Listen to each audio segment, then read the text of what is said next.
for being with us today for another episode of Entrepreneurial Hair Stories podcast. As you may already know, if you listen to our previous episodes or our promo video, this podcast is created and brought to you in the context of the Erasmus Plus project titled Entrepreneurial Hair Story, which is funded by the European Union. The title of our podcast is Entrepreneurship Through the Lens of Intersectionality, Impact, Challenges and Opportunities. I would like to welcome all of you to our Inclusive Entrepreneurship Virtual Hub. Whether you've been with us throughout this mini educational journey or you're a first-time listener, we welcome you to this final episode. Today, we will be discussing perspectives on failure and success. How can people from disadvantaged backgrounds, meaning minority entrepreneurs and women, overcome the challenges they face and turn failure into success? In life, we all bump into failures on our way to success. Is this something we should worry about? Is this something that really holds us back from our destination, success? Failures are nothing more or less than a pit stop on our road to achievement. Yet, how does our society present success? Our society loves celebrating success, but doesn't quite know what to do with failure. Does this ring a bell? Think of the people around you. Do they share their failures with others with the same ease that they share their moments of success? Do they allow their vulnerability to show?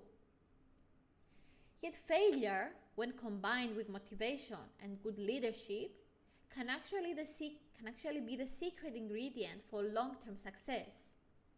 Overcoming a previous failure can boost your self-confidence and help you plan better for the future. Plus, sharing stories of your honest failures can inspire others. What about success itself? Can we identify certain qualities that help entrepreneurs succeed and handle failure like a pro? The psychologists and sociologists we interviewed had some very interesting insights to share with us on this. First, there are practical skills like creativity, branding, and using social media to connect with customers. These skills help entrepreneurs adapt and stay resilient. Yet, there are attitude-related traits that can boost entrepreneurs. Think about motivation, self-confidence, and having a passion for what you're doing. Then, think also about determination, self-respect, and a clear vision for the long run. All these are elements that can really do wonders. How you view failure plays a great role in your success. Instead of dwelling on problems, focus on opportunities. What's crucial in this sense is to see failure as a vital part of the journey to success. Aspiring entrepreneurs from disadvantaged backgrounds should understand and keep in mind that their failures don't define them. According to many of the experts we interviewed, success is determined by the attitude a disadvantaged entrepreneur has towards failure, by the ability not to be discouraged by it or to be defined by it. Accepting and embracing failure as part of the journey to success, as an opportunity to redirect and refocus, is key.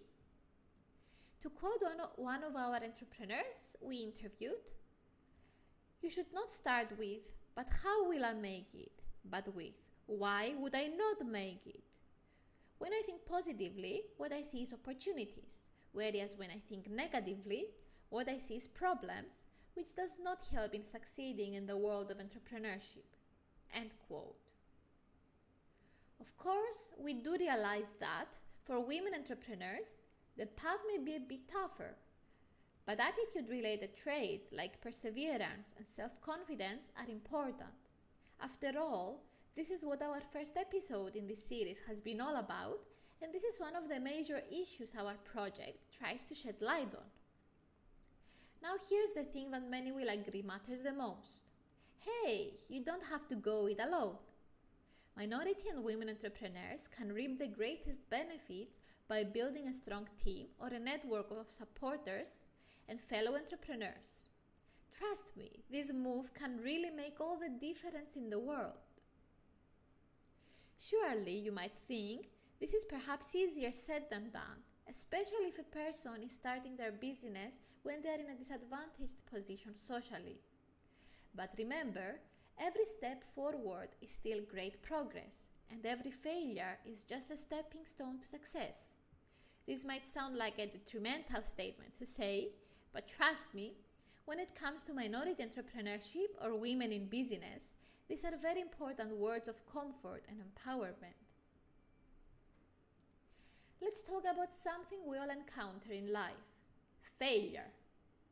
It's natural to feel frustrated and disappointed when things don't go as planned, but sometimes these feelings can overwhelm us and lead to demotivation and discouragement. Our experts shared with us their insights into how we perceive failure in our culture. Imagine thinking that failure is because of something we can't change, like lacking certain abilities. This kind of thinking can really hurt our confidence and stop us from growing. Psychologists call this a fixed mindset. Now, think about what the opposite of this would be: a growth mindset. Here, failure is seen as a chance to learn and get better. Instead of thinking we're born with set qualities, we believe we can develop and improve. Failure isn't the end. It's a step forward, improvement, a chance to grow.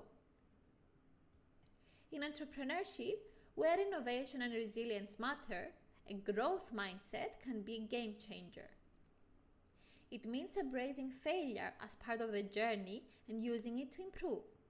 But society often spreads problematic ideas about failure. We might tie our identity too closely to our job success.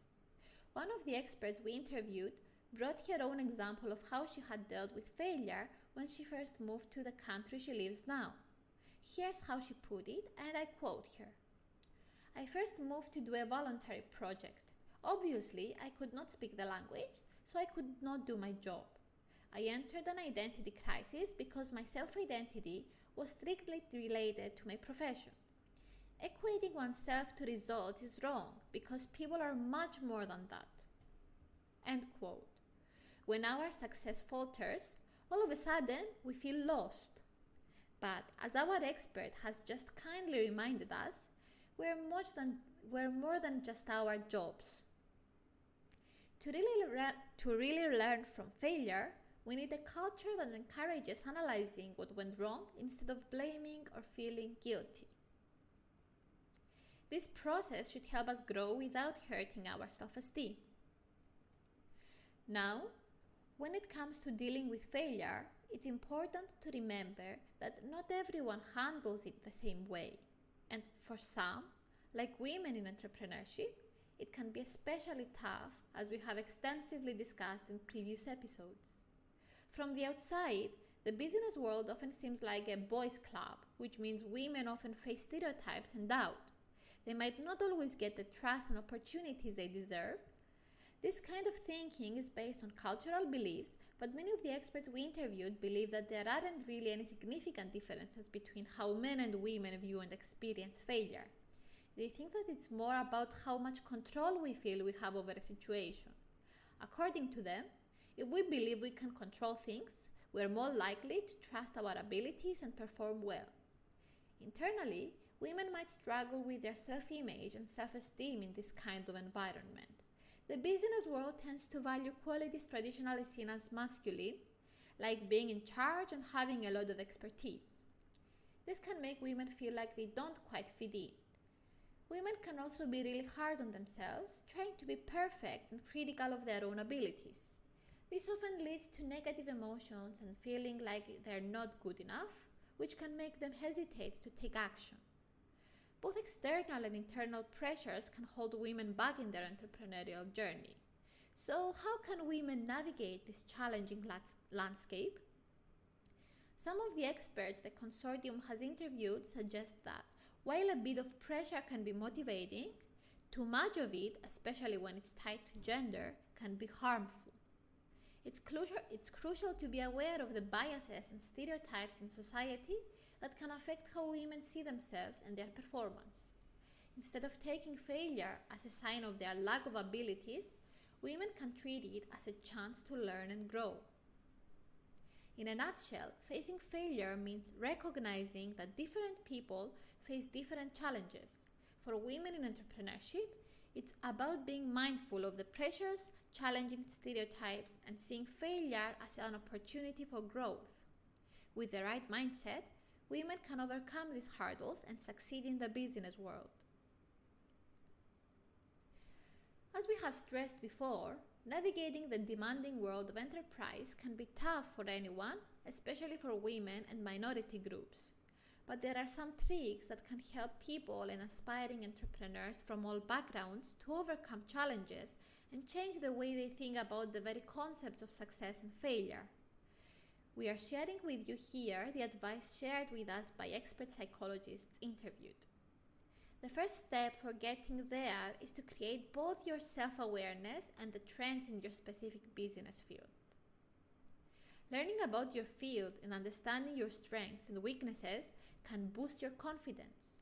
It's also important to raise people's awareness about the unique challenges women face in entrepreneurship. Second, most of our experts agree that a game changer is also to build a support network with other women entrepreneurs. Together, you can break down stereotypes and barriers that keep you back from your dreams. Here's another thing. The psychologists have suggested that women should be kinder to themselves and pay attention to their inner thoughts. Women often tend to be harder on themselves than they would be with a friend. Does this sound familiar to you? So, practicing self-compassion is key in this case. Another golden piece of advice coming our way from our interviewees is to change the way we see failure. Instead of seeing it as the end, consider it part of your journey. Failure can teach us valuable lessons and help us become more resilient. Next on our advice list is developing a growth mindset. You may not recognize it, but it is important. It means seeing challenges as opportunities for growth. It takes some self-reflection to understand your strengths and weaknesses, and our psychologists encourage everyone to make this effort. Another piece of advice is joining mentorship networks or communities of women entrepreneurs. These groups can help aspiring entrepreneurs by offering them support and knowledge and through sharing experiences. If you're struggling with pressure, feelings of incompetence, or lack of motivation, and you need help in navigating them, you should consider talking to a mental health professional or therapist. They can provide tools that are best fit to your own personal needs. As we conclude our session today, and as we complete our podcast journey and mission, let's grasp this fundamental truth. Transforming failure into success isn't just about business, it's about what we could call life's grand journey. In the course of our 4 episodes in this podcast, we've delved into complex, demanding, yet fascinating world of minority and female entrepreneurship from many different angles. Reshaping how we perceive failure requires teamwork. It's a collaborative effort involving people, society, and education. For women entrepreneurs, especially those who face extra obstacles, it's like climbing a steep hill. They encounter people who doubt them and their abilities on the outside and, at times, even wrestle with self-doubt. We can, however, rewrite the narrative.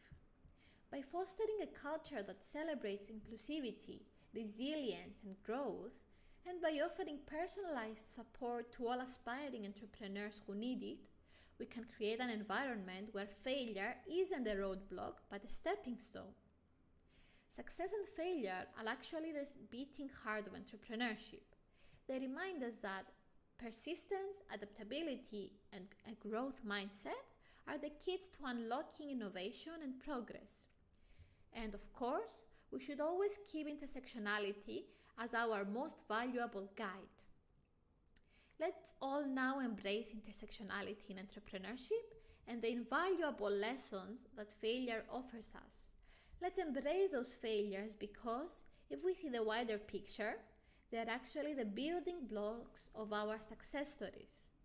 Keep pushing forward, keep growing, and never forget that the lessons you learn from failure are every entrepreneur's greatest asset on the road to success. Thank you for being with us on this incredible journey on the Entrepreneurial Hair Story podcast.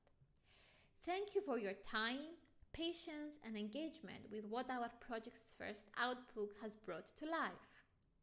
I hope it has been a great and educational journey for you, as it has been for all of us working on this project. Farewell, everyone, and we hope to see you soon on another great adventure brought to us by the Entrepreneurial Hair Story Project.